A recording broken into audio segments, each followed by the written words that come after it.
Sky Cable and TV Plus boxes. Simulcast on DZRJ 8:10 a.m. Informing, advising, and entertaining the Filipinos and OFWs around the world. Streaming live on www.facebook.com/DZRJ 8:10 a.m. or on YouTube, channel DZRJ 8:10 a.m. Radio Bandido.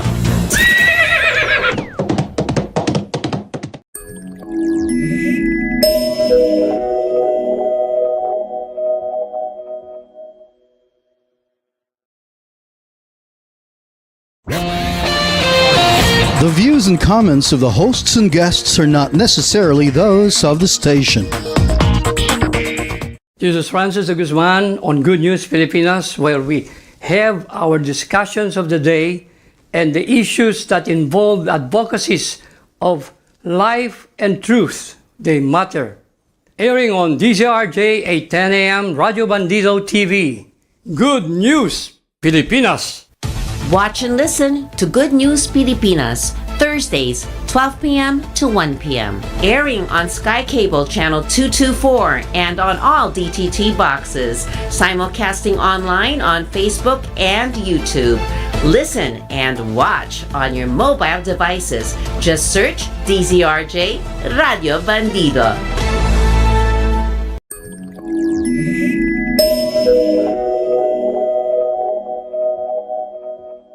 This is Good News Filipinas, DZRJ 8:10 a.m. Folks, we're live all over the capital cities of the Philippines, as well as seen and heard globally, especially among our OFWs worldwide. Mabuhay ating mga manggagawang Pilipino sa ibang bansa. This is your host, Francis de Guzman, welcoming you every Thursday on Good News Filipinas, DZRJ 8:10 a.m. Radio Bandido TV. And we would like to give a very special greetings to our beloved Ambassador of Israel to the Philippines, Ambassador Ilan Cruz. Mabuhay ang Israel on its 76th year Independence Day. God bless you and shalom. Remember what Israel has done for the world. They have given the world education, technology, science, agriculture, and as well as the beauty of their nation, the wonderful nation of Israel, and the wonderful city, Jerusalem. Yes, folks, we're live. This is Good News Filipinas, DZRJ 8:10 a.m. Your host, Francis de Guzman, with my beloved co-host, Sister Agnes, Attorney Agnes Bailen. Welcome back, sis. We miss you. Hello, everyone. So nice again to be with Brother Francis and with our new guest, an expert on education in the Philippines. Wow, wonderful. No, I prefer that you use literacy because it's clearer. Education is so broad. That word is so broad, and it always connotes schooling. Mm-hmm. Wow. So I prefer we use literacy, which is more important, and it's because it is the foundation of education. All right. Yes. Okay. Yes, it's all right. Thank you, Mrs. Hamada. Margarita, right? Mrs. Yes. Hamada, welcome to Good News Filipinas with our beloved co-host, Sis Agnes, Attorney Agnes Bailen, who will do the main event of the interviews. I would just join her in the interviews. But because she knows you from the heart, and that's wonderful. And I was going over a briefer on you, and I was so touched about your advocacy, as Sister Agnes told us. You know, I gave us a briefer on your background, on the advocacy on education and literacy. And so, Sister Agnes, you can start the ball rolling by asking our beloved guest, Mrs. Hamada. Yes. Thank you very much, Mrs. Amada, also known as Tita, because Tita is a good friend of my mom. Okay. And I learned a lot from Mrs. Amada, because not only is she a literacy expert, she was also a writer of several books. And I think one of the famous ones is What Thing swatting the Spanish fly. Aside from her literacy books, she also came up with this famous book before, Swatting the Spanish Fly.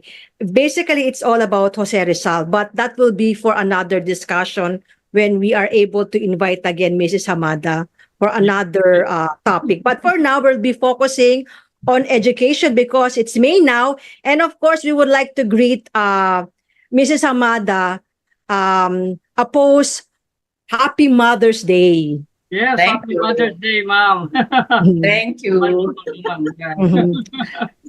Mrs. Amada graduated with an AB Communications degree from Marinol, but she did not really practice AB Communications in media, but she practiced it in the literacy and education sector. So what happened, Mrs. Hamada, after teaching at St. Louis, okay, why did you leave St. Louis? I found out that 8 to 5 schedule every day, Monday to Friday, was not my cup of tea. Mhm. I prefer to have my own time. Mhm. Although I like teaching, I had to think why I felt very confined, Mhm. and so I left. Mhm. I understand that you met your husband at St. Louis and you became a full-fledged mother and stayed in Pangasinan Yeah. because you said that you really want to focus on raising a family. Now, while raising up your family, you were able to raise two schools, the Dagupan Harvard School and now the Lingayen School. Can you tell us what happened? What happened? Yes, why did you establish those schools? Well, it was by accident. By accident. Yeah, I did not even plan to run a business, because the school is a business, I did not know anything about business. I did not know anything about the DepEd, education, all that. It was an accident because my firstborn, Hilton, Hilton. a toddler, Mhm. he was overactive, hyperactive. It's not ADHD, whatever it is, whatever they call it. It's not that. He can concentrate, but he's so magulo, physically everywhere. Mhm. One time it took 4 of us one whole afternoon to give him a haircut because he wouldn't keep still. Yes. I said to myself, I don't think I could enroll this little boy anywhere because his teacher might get so annoyed she might physically hurt him. Oh my. Mhm. And then I noticed that all the schools require parents to teach their children the 3 R's because they couldn't do it. Oh. Which is Mrs. Amada, can you please elaborate what are the 3 R's? Because we belong to the people who might watch us might not be familiar with the 3 R's. So what are the 3 R's? oh, of course, the first R is reading, Reading, and then writing without the W, writing, and then arithmetic without the A. arithmetic, the 3 R's. These Yes. were introduced during the American colonial government, I remember. What? American colonial government, the 3 R's, these were the 3 things that they focused on. I don't know. I basic- wasn't born yet during the American occupation. we are both writers, so we are kind of reading, and I think they were the ones who taught that as the American public education system. I don't know what they really taught because we adopted them, we modified what they did, whatever. So I really am not an expert on what they really originally did. Mhm. So can you so you thought that Hilton might have some difficulty joining the public school system or the private school system led at that time by DEX. I think it was DEX at that time, Department of Education, Culture and Sport, but now we call it Department of Education. Hmm. So Hilton, you said you wanted to teach him. So you started by homeschool. How did you do that? Well, I had no choice but to teach him because no school will teach him. They all require parents, the home, to pitch in. Actually, it's a racket. You pay the school to teach your children, and then they just grade him, give him a certificate or a report card, but you do the teaching, which I couldn't accept. Mm-hmm. I said, but if I teach him, I better pay myself. Mm-hmm. So I invited his cousins and the friends, the children of my friends, to join him learn his 3 Rs, and they were very happy, of course, because they don't know how to teach. Mm-hmm. But I've been teaching my eldest niece, and she learned. This is the hypocrisy of the system, They give homework, assuming to a 5-year-old, she was still in kindergarten or what you call it, preschool, assuming that she's an independent reader when in fact they never taught her how to read. Mm-hmm. So they give assignments to a non-reader. Mm-hmm. So my sister asked me to teach her how to read. So I taught her how to read. I followed my relative who was the first kumon. She was the first kumon yata with another Miss Nanatang, who taught everybody how to read and write the 3 Rs, because the schools cannot do it. Mm-hmm. They could not do it because of their classroom setup. Mm-hmm. And the skills cannot be taught in such a setup. They can only be taught on a one-on-one basis. You know what a skill is? A skill is something that could be transferred. It is how to do this, how to read, how to write, how to compute, how to crochet, how to drive, how to play the piano. Those are skills. Mm-hmm. But other subjects, like content subjects like history, sociology, whatever they are, history, science, whatever they call it, general science, they are not skills. And yet they are the ones that they emphasize in a basic education. So it is so questionable, and I was wondering why I was the only one questioning that. Mm-hmm. So since I didn't want to, be at loggerheads with anybody, I just kept to myself. I just did what I had to do without knowing that they controlled you. And they found out I had no permit. So I didn't know to ask them for a permit. Oh my God. Why should it really occurred to me, why should I ask these people who cannot teach the 3 Rs permit to to teach the 3 Rs? They cannot teach the 3 Rs. Then here I am required to ask them for permission, for a permit to teach what they cannot teach. So Ms. Amanda, you called your system the Marvin system. So aside from teaching the 3 Rs, reading, writing, and arithmetic, which you said, they're really skills that should really be taught first before focusing on the STEM subjects like mathematics, science, those stuff. Arithmetic. That's So, a skill. So science, science, history, araling panlipunan, home economics is a skill, but it is not as vital and critical as the basic academic skills. Yeah. So thank you for correcting me because I forgot that mathematics is arithmetic. Oh, all right. Arithmetic. It's not. Yeah. So the 3 Rs, okay, reading, writing, arithmetic, and you said that it would be one-on-one. For an early learner, it should be a one-on-one, but the system in the Philippines is that, especially in a public school, where the average, I think, is about 50 to 60 people, students, right? Even private schools, Agnes, they have this classroom setup. Maybe the private schools ratio is 40-1 teacher, and the public is maybe 60-1. And it's not just the Philippines, the whole world. Now, I don't know why. and you said, aside from the 3 Rs, which is basic, when you enter Marvent, you also promote not giving assignment to students. Of course. You know why? you teach them the proper pronunciation of English words, because we go, I consider American English or the American accent as the lingua franca of the world. So I have to follow that. And then they go home, and who teaches them? Anybody. And that anybody could mispronounce or undo whatever you taught. So I forbade. Bawal.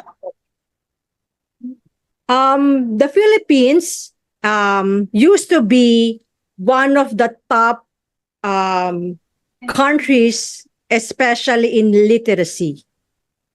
However, many countries, especially in ASEAN, have outstripped us. And one example really is Vietnam.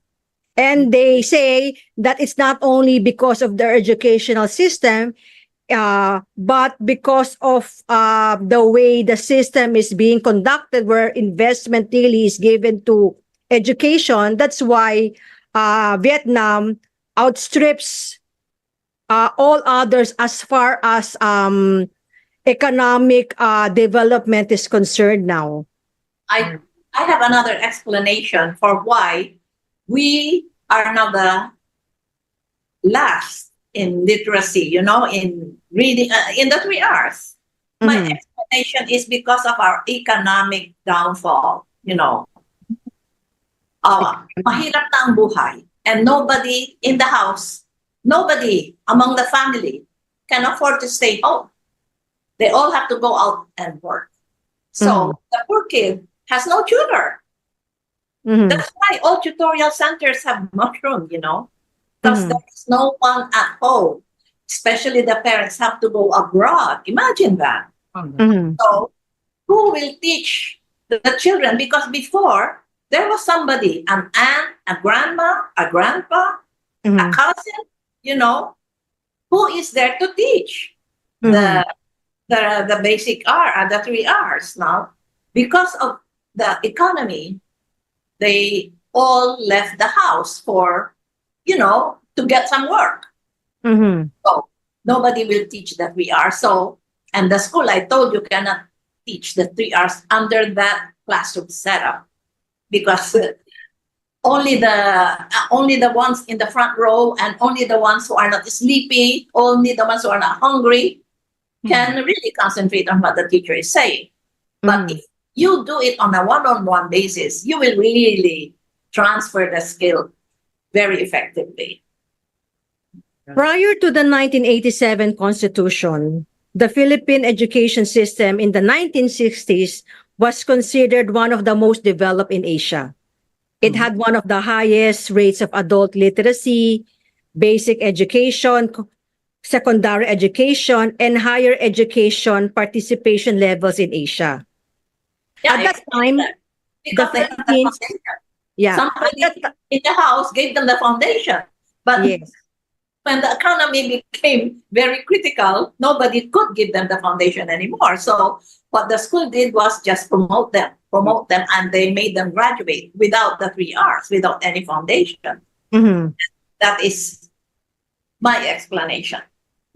So that you pinpoint that it is the poor performance of the economy. That's why there's a decrease in the accomplishments in the education sector, because according to the World Bank, that the rate of learning of the Philippines last year, 91% of Filipino children are unable to read and understand a short age appropriate text by the age of 10. It means that from every 9 students, for every 10 students, only 9 are able to read at the age 9, only 1 maybe. Yes, that's the study. And now, because nobody can transfer the skills on a one-on-one basis. Yes, and then out there working for a living. So the Philippine International Student Assessment, or PISA, reported that in 2022, that the Filipino students rank the lowest in reading, which is what you emphasize. I know. Mathematics. Ay, lalo pa. Oo. And science. Among 81 countries that they studied, the Philippines rank the lowest. So, but our values right now, we appropriate a lot of funds to education. So how can you I don't want to explain? use the word education, because it's not literacy that they are, promoting. What they are promoting is graduation, Mhm. Yeah. grades. That's it. So I don't want to use that education thing, that word. Mhm.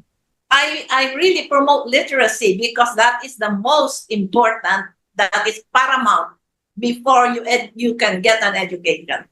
And the best way to, and the best education, according to the great minds that I meet in my readings, the best education and the only true education is self-education. How can you self-educate yourself if you don't have the foundation?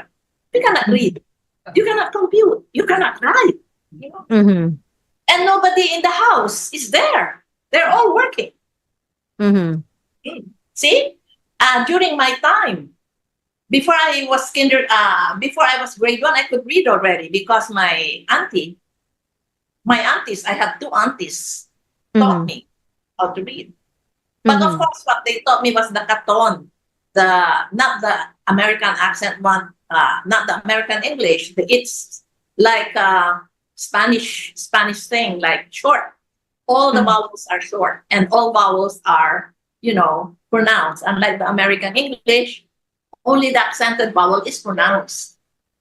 See, like tricycle, they pronounce it this way, tricycle, as if there is a E there. And then novena, they pronounce it novena. That's why I made homework forbidden.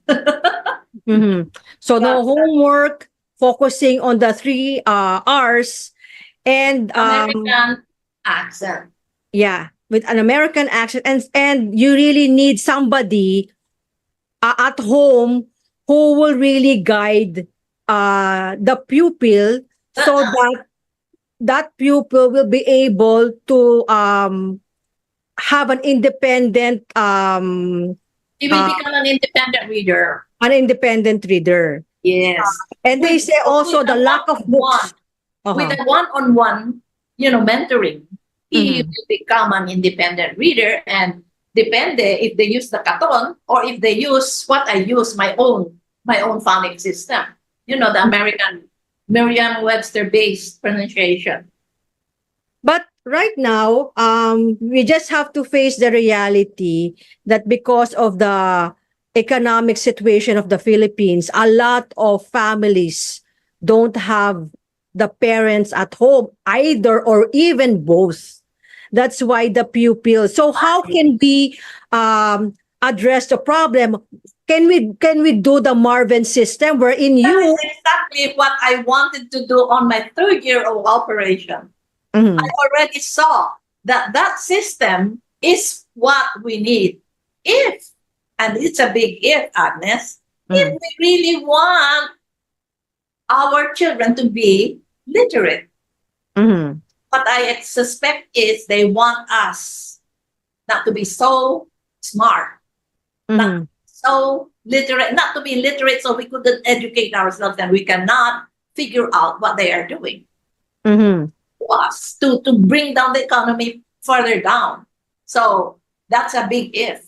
But we'll just focus first. I have my materials. I have my training group, All they have to do is call me.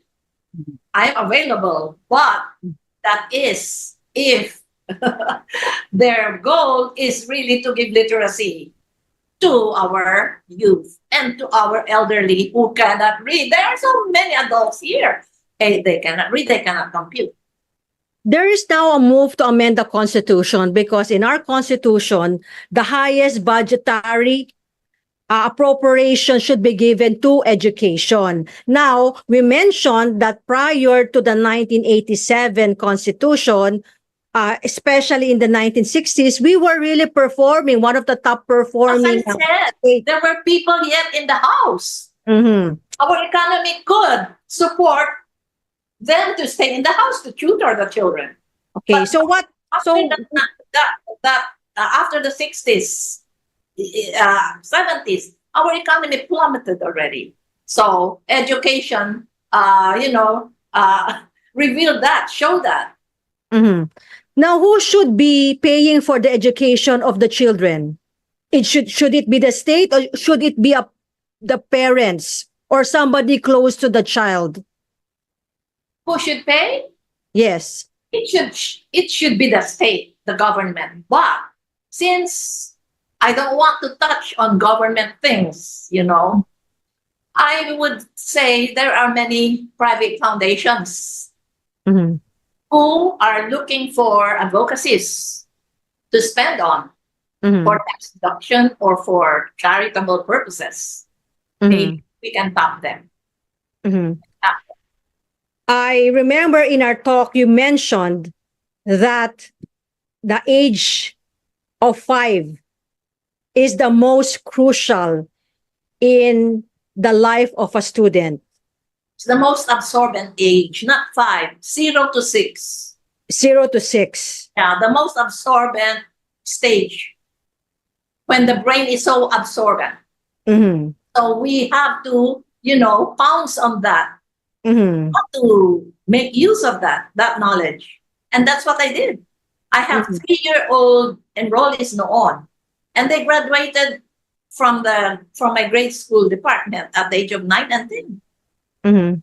Because I gave them all the basics in that window of time, 0 to 6. So they were 3, 4, up to 6. Oh my God, they were already writing their thoughts at the age of 6. Okay, because now, as mentioned by World Bank, 9 out of 10 students cannot read by the age of 10. Yes. Now, our Not even education that. system, Not even like DepEd, that. Even they are high school, college graduates. Oh my God, Agnes, mhm, they cannot. they And couldn't even read. worse. And why were they allowed to graduate without even knowing the skill of reading? That is the question everybody should ask. Mhm, That should be the question we should be asking. mhm. And Now, the way we look at education, we have unbundled everything. We have removed culture from education.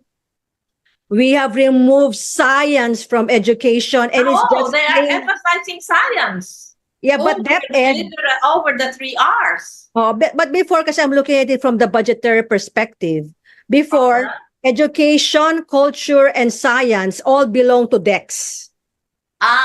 You are from that. Yeah, so that's very, very important because look at UNESCO. Education, culture, and sport, science, it's in UNESCO. But here in the Philippines, we have unbundled and just laid bare DepEd. But DepEd looks at 5 to 6 years old and leaves the 0 to 5 or 6 to DSWD. Yes. That's why this is different. That's why many are not able to read because DSWD is the super government. It's not only looking at its basic, but it's also providing livelihood, so many stuff, and also now the formative years of literacy is also given to them. Yeah. And look what's happening to our educational Correct. system. Mhm, mhm, And there is a big if. mhm. They will listen if their mission is really to give literacy to our citizens. Mhm. But if they are not, their mission is outside that, then we cannot do anything. Mhm. Only the private foundations can do it. Sister Agnes, can Yes. I interrupt you? Yes po.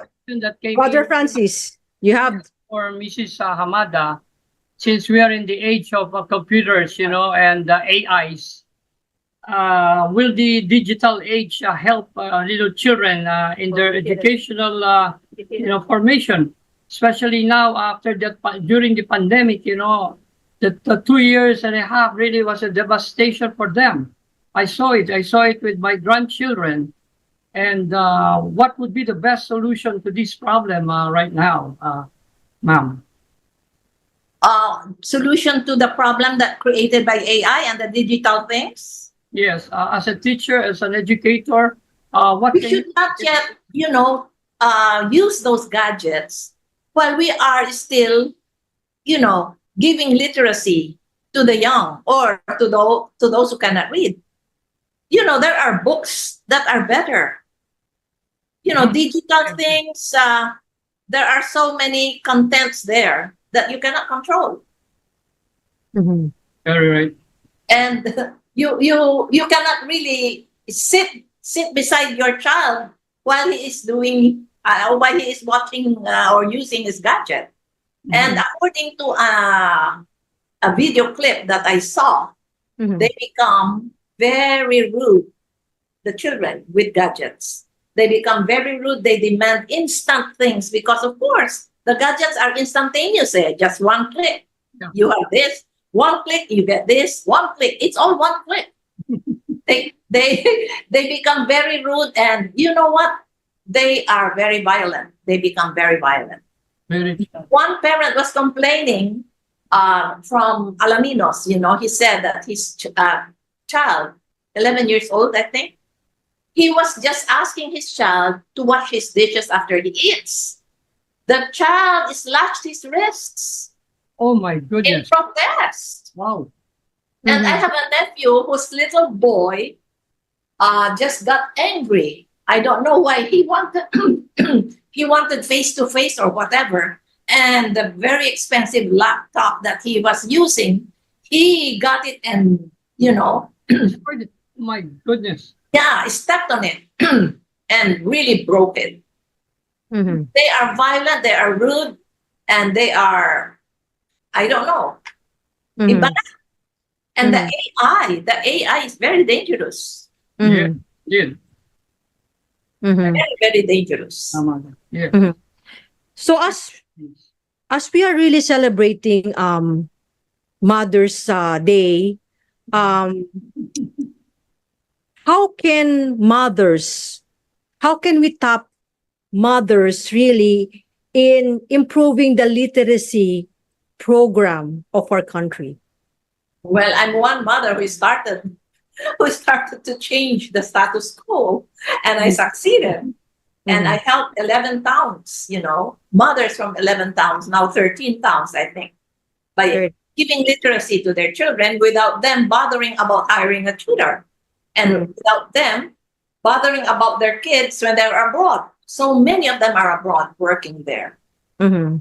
And I help them by, giving literacy to their children. Mhm. Right. So I also remembered that you also said that we should not give too much stress to students by giving them grades. Of course, the most painful experience you can have and can experience is being compared with somebody else. How Mhm. would you feel? Sibling rivalry, it starts from that. They compare you with your sister, with your brother, with your neighbor. That's a very painful thing to undergo while you are growing up. So in Harvard, Mrs. Hamada, when they enroll in your school, after getting through the subject, what grades do you give them? what grades? We don't have grades. Mhm. So you just what do you say to the children, to the parents? Oh, he's After not they an have passed? independent reader. Mhm. He's not an independent reader, and they cannot question that because he can read. Mhm. Unlike in other schools, they just say he's an. They don't even say he's an independent reader. They say he's grade 3, but he cannot read. Mhm. So you just Cannot pass. even read the grade 1 books. Mhm. But So our children, they can read 95% of English words used in ordinary reading fare. Mhm. So they cannot question me why I don't give grades. I give literacy, I don't give grades. Now you choose, I will give grades and nothing else. They are the authorities that control your mind. And well, somebody said, it's a quotation, that education is such an important thing to be handled by educators. That's why I don't want to be called an educator. I am, I don't know, I make independent readers. I produce independent readers. I deliver literacy. So I deliver bars. as a foundress of a school, what is really your aim? My aim really was to deliver literacy in English, numeracy in English. The 3 R's. That was my aim. They are, what is more important right now, Agnes? How do you manage your life? Isn't it that you use only the 3 R's? Oh yeah. If you want to know more about science or history, you need the R, reading. If you want to know if you are making a profit in your business, what do you use? Arithmetic, the 3rd R. If you want to communicate your thoughts, what do you use? The 2nd R, writing. Only the 3 R's to get by. The presidents of universities, the presidents of hospitals, the presidents of whatever company, they only use 3 R's. So why teach other things? Other things cannot be taught. They are actually indoctrinating, brainwashing people. If you teach history, you are indoctrinating them. You are not teaching. Only the skills can be taught. They can be transferred. And you can only teach what you can transfer. Now, how can you transfer content? It's by indoctrination. Giving a grade, a failing grade, or a passing grade. Saying that 𝗚̱ Rizal is a revolutionary hero when in fact, he was not. Saying that independence, political independence is more important than human rights. When in fact, it is not. Look at us. We are independent, but we have no human rights. We are controlled by the 𝗣𝗶𝗹𝗶. We are controlled by the BIR. We are controlled by the labor, Department of Labor. We are not free. And yet, we are independent. Come on. That is what they indoctrinated us on, you know, indoctrination. Oh, we celebrate independence. My God, even if you are independent, your country is independent, but you are very poor. You can hardly pay your bills. Is that correct? Is that the choice that Rizal wanted us to prefer? I get hysterical, you know, whenever, you know what, they don't, if they are so confused about freedom. How can they teach history if they don't know what freedom is? Freedom, one freedom is for the nation, one freedom is for the individual, for the citizen.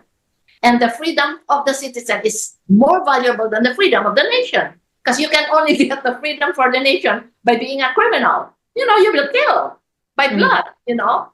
And you can only get freedom for the individual citizen by evolution of the mind. And you start with literacy. You know, the 3 R's. That's it. Right. So, in essence, you believe that we really need to make an individual very capable by teaching them the 3 R's. So, whatever happens, these are the lifelong learning that they will bring wherever they go. And it will serve them well. And if we have more literate people, they will independent people, independent thinkers, not indoctrinated thinkers, not indoctrinated followers, whatever you call them. My God, you know what? I was a passenger in an airplane. We were talking about Haiti because there was an earthquake in Haiti, and I told my the one beside me, the man, I said, "Oh, you are from Haiti?" Yeah, he said. Is Haiti as beautiful as Hawaii? You know, because I haven't been to Haiti. Madam, he said, Haiti is independent.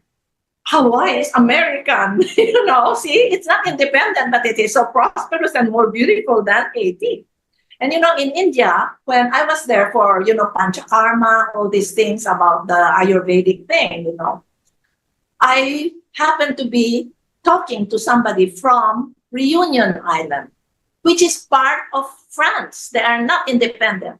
But my goodness, she's just an ordinary employee in their country, in that Reunion Island. She can afford to go to India for Ayurveda. Huh?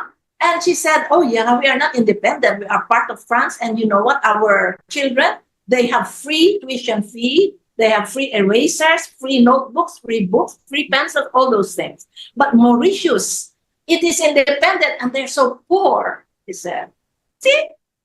Why will we hanker after independence? Why do we celebrate independence? That is the root cause of our being a third world country. Why? Because we were indoctrinated. They reverse Rizal's philosophy, his teachings, his mission. So that's why I became a writer also because of that.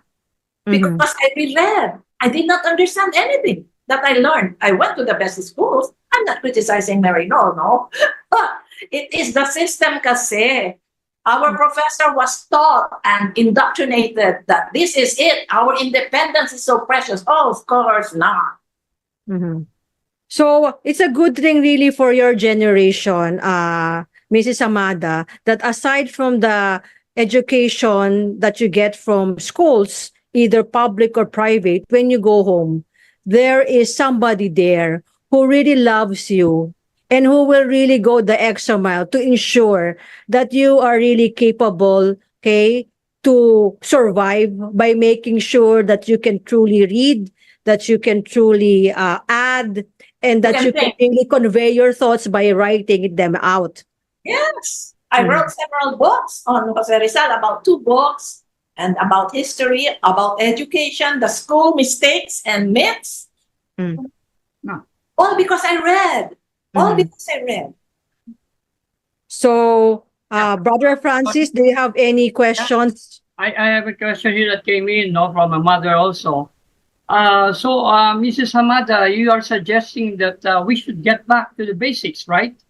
They have said that. The DepEd always says that we go back to basics, but they don't follow it. They don't know what is basic. They don't know what is basic. Or maybe they know, but they don't know how to deliver it. That's really very sad. And so here I am. I'm telling Agnes, here I am. I have this literacy project. And yet, they don't understand. They don't understand the value. It's paramount importance that it is the foundations, the only thing that you can have. Unless you have it, you cannot have further education. You will be indoctrinated if you go to school without that, without being an independent thinker.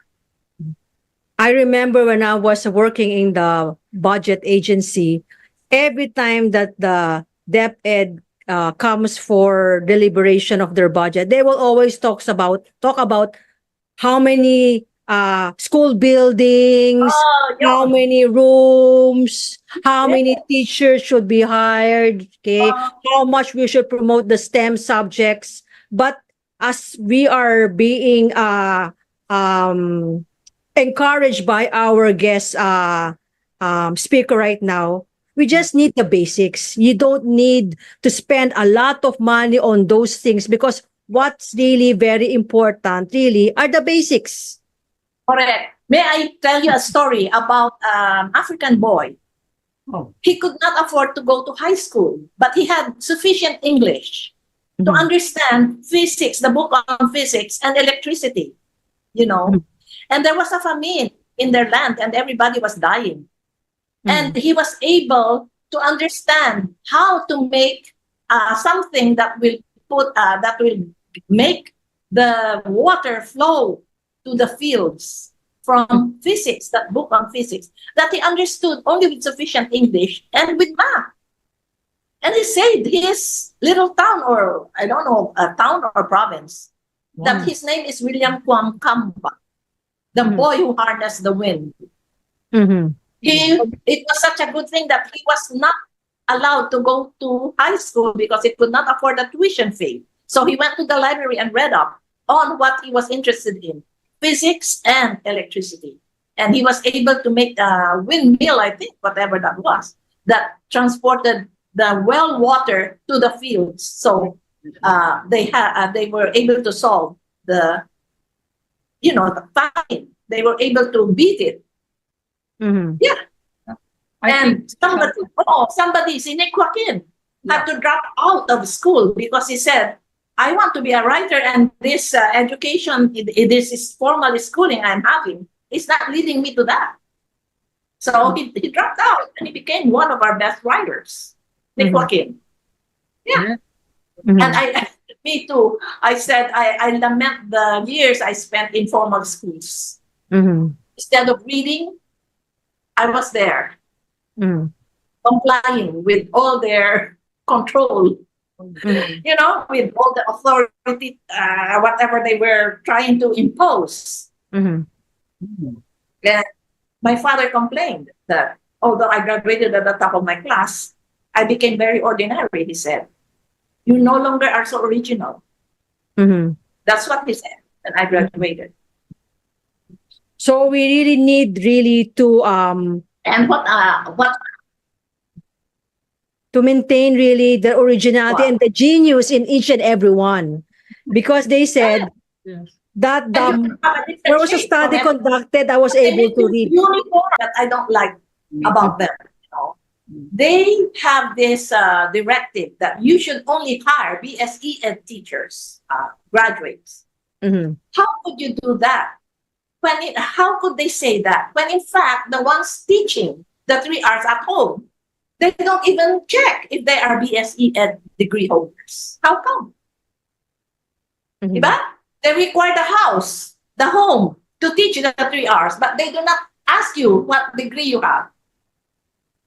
Mhm. Well, you know that I am wondering why they have those directives, whatever you call it. Mhm. So, So I had Brother a hard time Francis.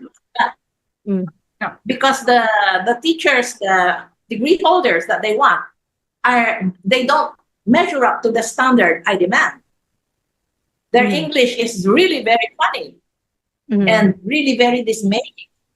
Mhm. Yeah, Attorney, see, that's what they want you to hire. Those are the people they want you to hire to teach those children under your care. Mhm. They will control you, and if you don't, they will remove your permit. Mhm. Mrs. Hamada, attorney, we are in the final statement now. What can you give us as a as a rejoinder, or how do we solve this big problem that we have right I now? already solved it, but there is a big if. If they want a solution, if they don't want, what can we do? Mhm. What can we do? There is already a solution. I have it. Mhm. So the solution is the literacy program. Yes. I have the very, very efficient program, cost effective, and really very, very effective.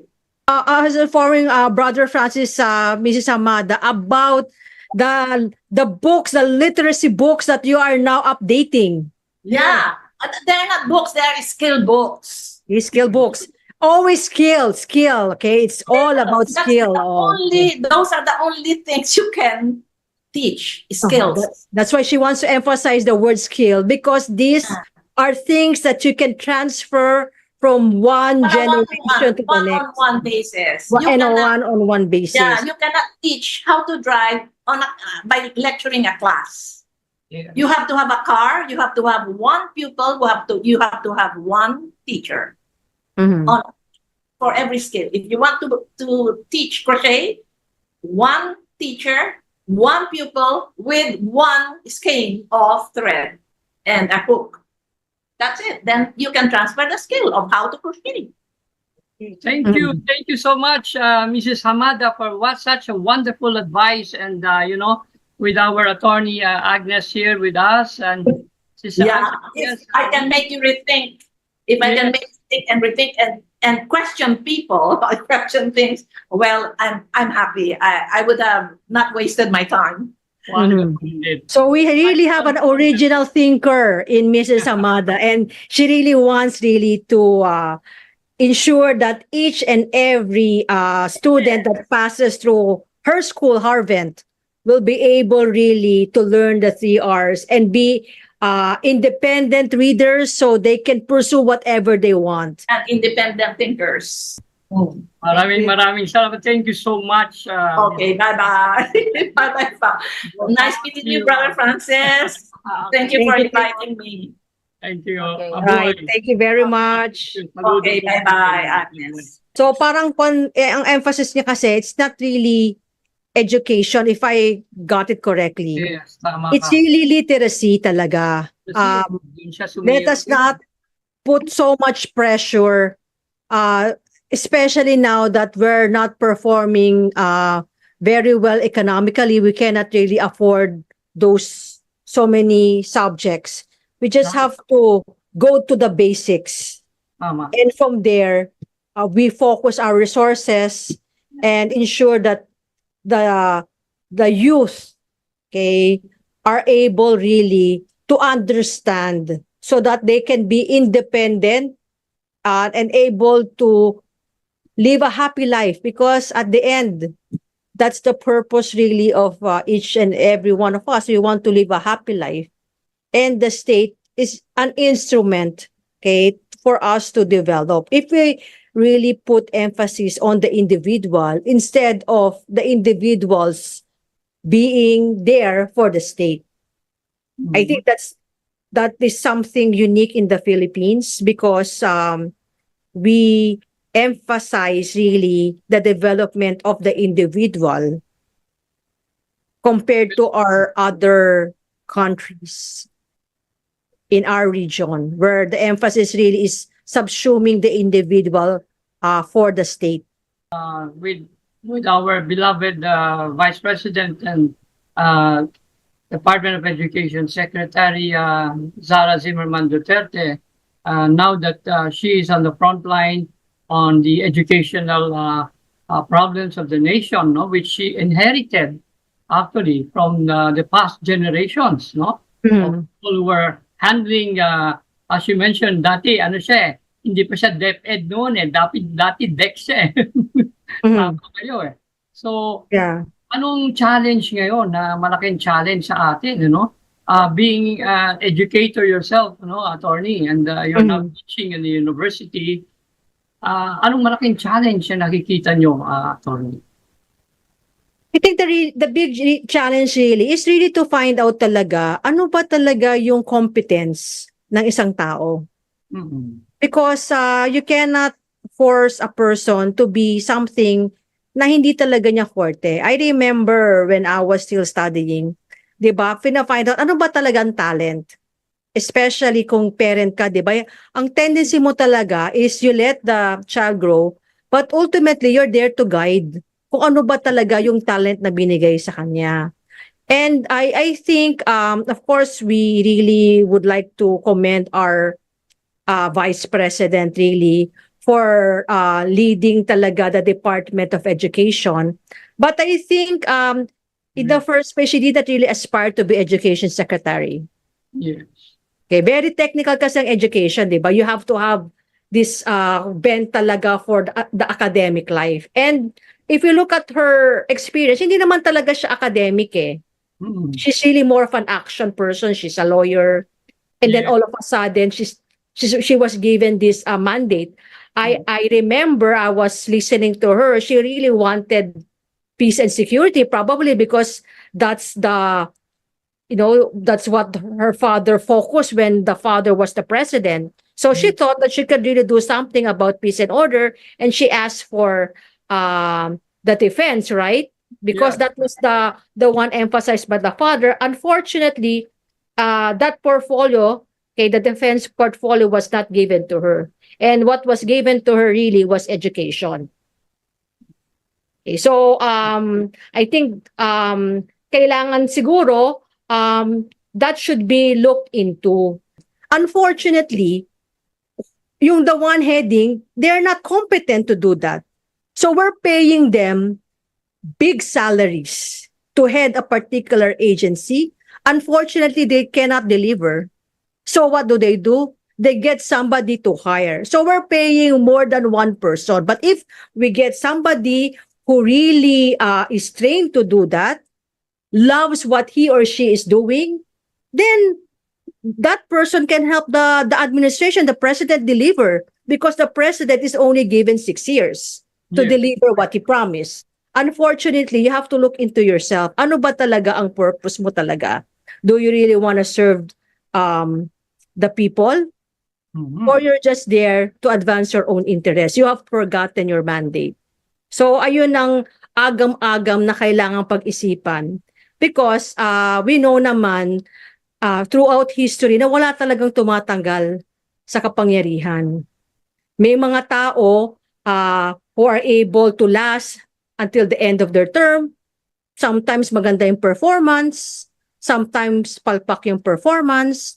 Meron naman mga tao na kokonti lang ang year sila, but because they gave their best, hanggang ngayon naalala pa rin sila ng tao. So I think ayun ang pinaka-importante. That when you put yourself out, that you are able to deliver. Yeah, it's a delivery. Yes, this Agnes, while you're speaking, I was reminded, of the book of Proverbs, train the child Yes. to go, and when he's old, he will not depart from it, no? Mhm. It's from Proverbs 22:6, no? Yes. Talagang importante yan kasi basic, yung sinabi natin kanina, we get back to the basics, no? So, Yeah. Attorney, thank you. Maraming salamat. Our time has lost, no? But beautiful indeed was our program today. Jesus said in the book of John 14:6, I am the way, the truth, and the life. No one comes to the Father except through me. Amen. And so, folks, let's say yes to the advocacy of truth and life. This is your host, Francis Guzman, welcoming you every Thursday on Good News Pilipinas, TCRJ 8:10 a.m., Radio Bandido TV. Mabuhay ang Pilipinas. God bless you all. Shalom. Pray for the peace of Jerusalem. Jesus saves! Jesus saves! Jesus saves! Jesus saves! Jesus saves! Jesus saves! Jesus saves!